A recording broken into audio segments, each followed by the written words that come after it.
Hey there, my name is Madison White. The biggest thing that I've noticed in working with the mystery school is this ability to direct and harness my own energy. Before I started with the mystery school, I had all this energy, I had all these emotions about the world and about the way the world was and about myself, and a lot of them weren't really good. I didn't really like the world and how it worked. I didn't really like myself or my life, a lot of the decisions that I had made and the way that I treated myself.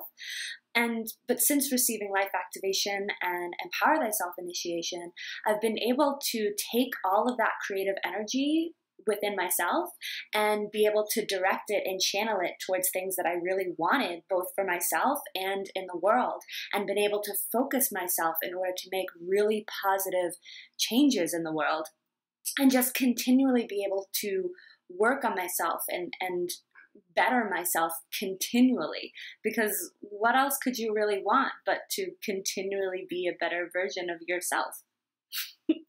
Thanks.